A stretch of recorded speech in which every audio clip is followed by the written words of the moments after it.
ಪತ್ರಕರ್ತರಿಗೆ ಅವರದೇ ಆದ ದಿನ ಅಂದರೆ ಅದು ಪತ್ರಿಕಾ ದಿನಾಚರಣೆ. ಆದರೆ ನಾವು ಈ ದಿನವನ್ನು ಸಂಭ್ರಮಿಸುವುದಿಲ್ಲ. ಬೇರೆಯವರ ಸಂಭ್ರಮದಲ್ಲಿ ನಾವು ಸಂಭ್ರಮಿಸುತ್ತೇವೆ. ಪತ್ರಕರ್ತರ ವೃತ್ತಿ ಹಾಗೆ.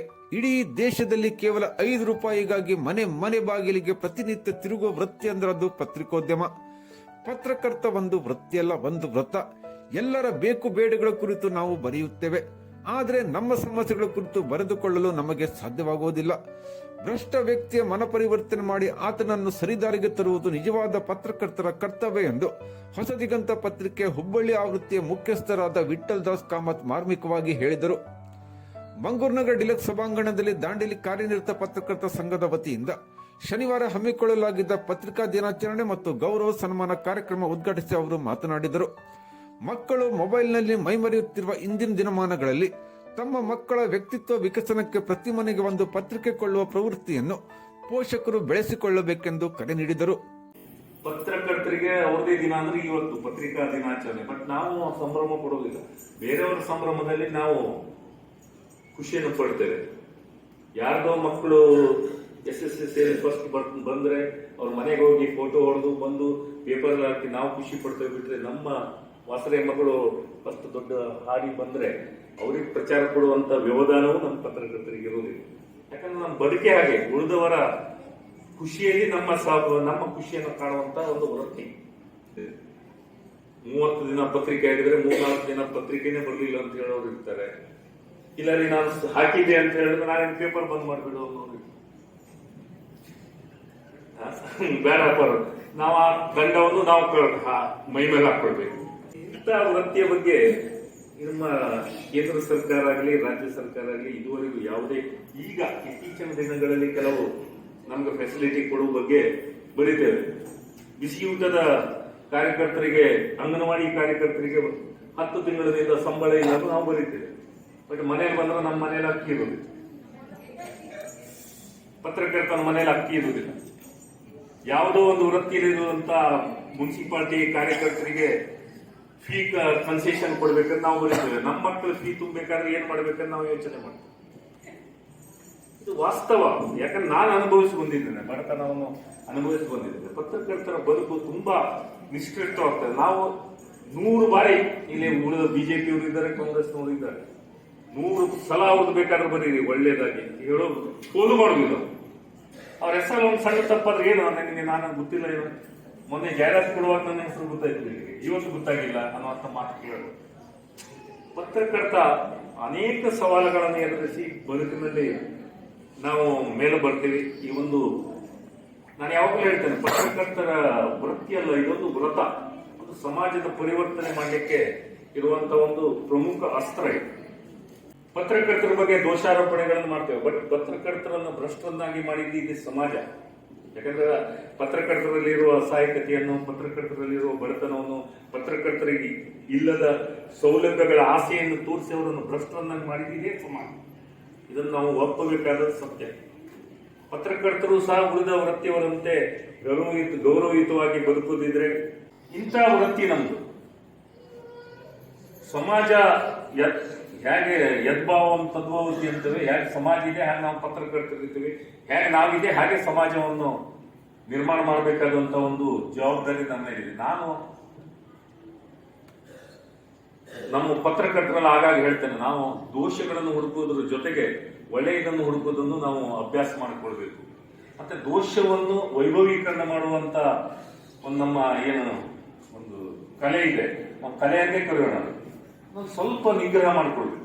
ಒಬ್ಬ ವ್ಯಕ್ತಿ, ದೋಷ ಇಲ್ಲದ ವ್ಯಕ್ತಿ ಸಮಾಜದಲ್ಲಿ ಹುಡುಕ್ಲಿಕ್ಕೆ ಸಾಧ್ಯನೇ ಇಲ್ಲ. ನಾನು ಪತ್ರಕರ್ತನಾಗಿ ಸಾಮಾನ್ಯವಾಗಿ ಏನು ಮಾಡ್ತೇನೆ ಅಂದ್ರೆ, ಒಬ್ಬ ವ್ಯಕ್ತಿ ಬಗ್ಗೆ ಬಂತು, ಒಬ್ಬ ಗ್ರಾಮ ಸೇವಕ ಅಥವಾ ಒಬ್ಬ PDO ಅಥವಾ ಯಾರಾದ್ರೂ ಒಬ್ಬ ಭ್ರಷ್ಟನಾಗಿದ್ದಾನೆ, ಅವನಿಂದ ಹಣ ತಗೊಳ್ತಾನಂತಾದ್ರೆ ದೂರುಗಳು ಬಂದ್ರೆ ನಾನು ಅವನ ಹತ್ರ ಹೋಗ್ತೇನೆ. ನಿನ್ನ ಮೇಲೆ ಈ ತರ ಆರೋಪಗಳು ಬರ್ತವೆ, ಸಮಾಜದಲ್ಲಿ ಇರೋದು ಒಂದು ಬದುಕು, ನೀನೊಬ್ಬ PDO ಆಗಿ ಇಡೀ ಸಮಾಜಕ್ಕೆ ಯಾರಿಗೆ ಅಗತ್ಯತೆ ಇದೆ ಅವರಿಗೆ ಸೌಲಭ್ಯಗಳನ್ನು ಕೊಡುವಂತ ಒಂದು ಉನ್ನತ ಹುದ್ದೆಯಲ್ಲಿದೆ.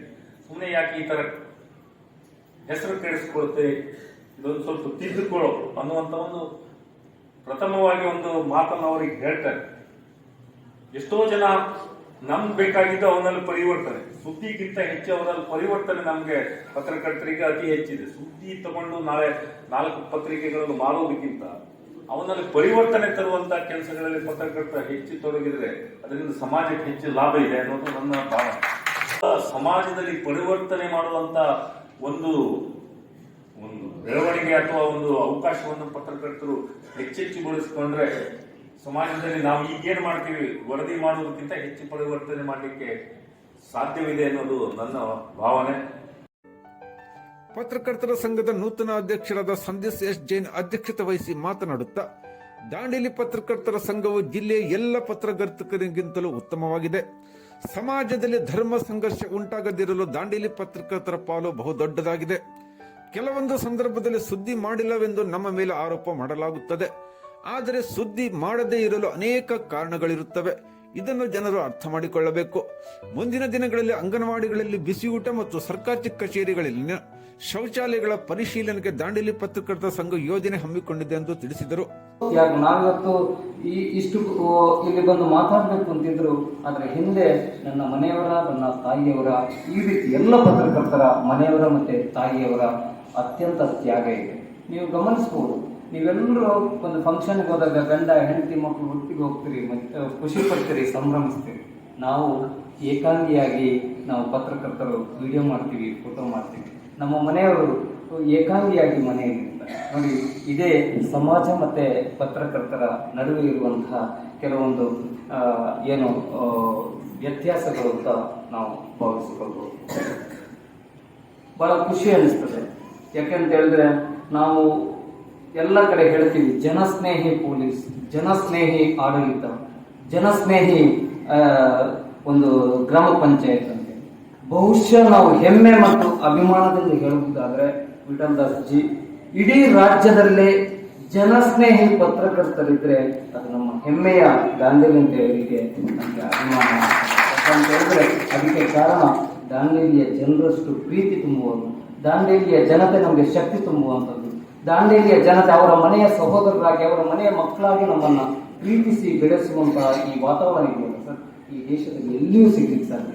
ಬಹುಶಃ 1 ರೂಪಾಯಿ ಇಲ್ಲದೆಯೂ ಕೂಡ 1 ವರ್ಷ ಬದುಕನ್ನು ಕಟ್ಕೊಳ್ಬಹುದು ಅಂತ, ಕಟ್ಕೊಳ್ಳಿಕ್ಕೆ ಅವಕಾಶ ಇರುವಂತ ಜಾಗ ಇದ್ರೂ ಕೂಡ ಈ ದೇಶದಲ್ಲಿ ನಮ್ಮ ಹೆಮ್ಮೆಯ ದಾಂಡೇಲಿ ಅಂತ ಹೇಳಿಕೆ ನಾವು ಹೆಮ್ಮೆ ಪಡ್ತೇವೆ. ಹಾಗಾಗಿ ನಾವು ಬಹಳ ಖುಷಿ, ನಾವು ಕೂಡ ಪತ್ರಕರ್ತರು ತಪ್ಪುಗಳ ಅಥವಾ ಬರೀ ತಪ್ಪುಗಳನ್ನೇ ಹುಡುಕ್ತೀವಿ ಅಂತಲ್ಲ, ತಪ್ಪುಗಳನ್ನು ಹುಡುಕುವುದರ ಜೊತೆಯಲ್ಲಿ ನಮ್ಮ ತಪ್ಪುಗಳು ಕೂಡ ನಮಗೆ ಅರಿವಿಗೆ ಬರ್ತದೆ. ಹಾಗಾಗಿ ಬಹಳಷ್ಟು ಸಲ ನಮ್ಗೆ ತಪ್ಪುಗಳಾದಾಗಲೂ ಕೂಡ ಬಹಳ ಪ್ರೀತಿಯಿಂದ ಎಚ್ಚರಿಸುವಂತಹ, ನಮ್ಮನ್ನು ತಿದ್ದಿ ತೀಡುವಂತಹ ಕೆಲಸವನ್ನು ಕೂಡ ಅತ್ಯಂತ ಪ್ರೀತಿಯಿಂದ ಭಾವನಾತ್ಮಕವಾಗಿ ಈ ದಾಂಡೇಲಿಯ ಜನ ಮಾಡ್ತಾ ಇರುವಂಥದ್ದನ್ನು ನಾವು ಗಮನಿಸಿದ್ದೀವಿ. ಮತ ಧರ್ಮವನ್ನ ಮೀರಿ ನಾವೆಲ್ಲರೂ ಮನುಷ್ಯ ಜಾತಿ ತಾನೊಂದೇ ಒಲಮು ಎನ್ನುವಂತಹ ಒಂದು ಸಂದೇಶದಡಿಯಲ್ಲಿ ಬದುಕನ್ನ ಕಟ್ಕೊಂಡಿರುವಂತಹ ಜನತೆ ದಾಂಡೇಲಿಯವರು. ಇದರಲ್ಲಿ ಪಕ್ಷದ ಪರವಾಗಿ ಅಥವಾ ಪಕ್ಷದ ಸಲುವಾಗಿ ಮಾತಾಡ್ತಾ ಇಲ್ಲ. ನಮ್ಮಲ್ಲಿ ಎಜಾಜ್ ಇವತ್ತು ಖಾನಾಪುರಿ ಅವರನ್ನು ನಾವು ಸನ್ಮಾನಿಸಿದ್ವಿ. ಅವ್ರು ನಿಜಕ್ಕೂ ಖಂಡಿತವಾಗಿ ಅವರ ತಂದೆ ತಾಯಿ ನಿಜಕ್ಕೂ ಪುಣ್ಯ ಮಾಡಿರ್ಬೇಕು. ನಗರಸಭೆ ಪೌರಾಯುಕ್ತ ರಾಜಾರಾಮ್ ಪವಾರ್, ಎಸಿಎಫ್ ಸಂತೋಷ್ ಚವಾಣ್ ಮಾತನಾಡಿ ದಾಂಡೇಲಿ ಪತ್ರಕರ್ತರ ಸಂಘದ ಕಾರ್ಯಚಟುವಟಿಕೆಗಳ ಕುರಿತು ಮೆಚ್ಚುಗೆ ವ್ಯಕ್ತಪಡಿಸಿದರು. ಕೇರವಾಡ ಸರ್ಕಾರಿ ಪ್ರಾಥಮಿಕ ಶಾಲೆಯಲ್ಲಿ ಬಿಸಿಯೂಟ ಕಾರ್ಯಕರ್ತೆಯಾಗಿ ಉತ್ತಮ ಸೇವೆ ನೀಡುತ್ತಿರುವ ಲೀಲಾವತಿ ಪ್ರಹ್ಲಾದ್ ಕೊರಡೆ ಮತ್ತು ಕಳೆದ 10 ವರ್ಷಗಳಿಂದ ಸ್ವ ಉದ್ಯೋಗಿಯಾಗಿ ಸ್ವಾವಲಂಬನೆ ಬದುಕು ನಡೆಸುತ್ತಿರುವ ವಿಶೇಷ ಚೇತನ ಮಾರುತಿ ನಗರದ ನಿವಾಸಿ ಏಜಾಜ್ ಅಹಮದ್ ಎಂ ಖಾನಾಪುರಿ ಅವರುಗಳನ್ನು ಸನ್ಮಾನಿಸಲಾಯಿತು. ಪತ್ರಕರ್ತರಾದ ಪ್ರವೀಣ್ ಕುಮಾರ್ ಸುಲಾಕೆ ಮತ್ತು ಅಕ್ಷಯ್ ಗಿರಿ ಗೋಸಾಯಿ ಇವರುಗಳ ಪರಿಚಯ ನೀಡಿದರು. ಕಾರ್ಯಕ್ರಮ ಉದ್ಘಾಟಿಸಿದ ವಿಠಲ್ ದಾಸ್ ಕಾಮತ್ ಅವರನ್ನು ಸನ್ಮಾನಿಸಲಾಯಿತು. ಪತ್ರಕರ್ತ ರಾಜೇಶ್ ತಾಳೇಕರ್ ಇವರ ಪರಿಚಯ ನೀಡಿದರು. ಕೊನೆಯಲ್ಲಿ ದಾಂಡೇಲಿ ಪ್ರೆಸ್ ಕ್ಲಬ್ ನೂತನ ಅಧ್ಯಕ್ಷ ಸಂದೇಶ್ ಎಸ್ ಜೈನ್ ಅವರನ್ನು ವಿವಿಧ ಸಂಘ ಸಂಸ್ಥೆಗಳಿಂದ ಸನ್ಮಾನಿಸಲಾಯಿತು. ಕನ್ನಡ ಸಾಹಿತ್ಯ ಪರಿಷತ್ತಿನ ಜಿಲ್ಲಾಧ್ಯಕ್ಷ ಹಾಗೂ ಪತ್ರಕರ್ತ ಬಿಎನ್ ವಾಸರೆ ಸ್ವಾಗತಿಸಿ ಪ್ರಾಸ್ತಾವಿಸಿದರು. ಮಾನಸ ವಾಸರೆ ಪ್ರಾರ್ಥಿಸಿದರು. ಹಿರಿಯ ಪತ್ರಕರ್ತ ಯುಎಸ್ ಪಾಟೀಲ್ ನಿರೂಪಿಸಿದರು. ಕಾರ್ಯದರ್ಶಿ ಗುರುಶಾನ್ ಜಡ್ ಹಿರೇಮಠ್ ವಂದಿಸಿದರು. ಆಫ್ತಾಬ್ ಶೇಖ್ ಸಹಕರಿಸಿದರು.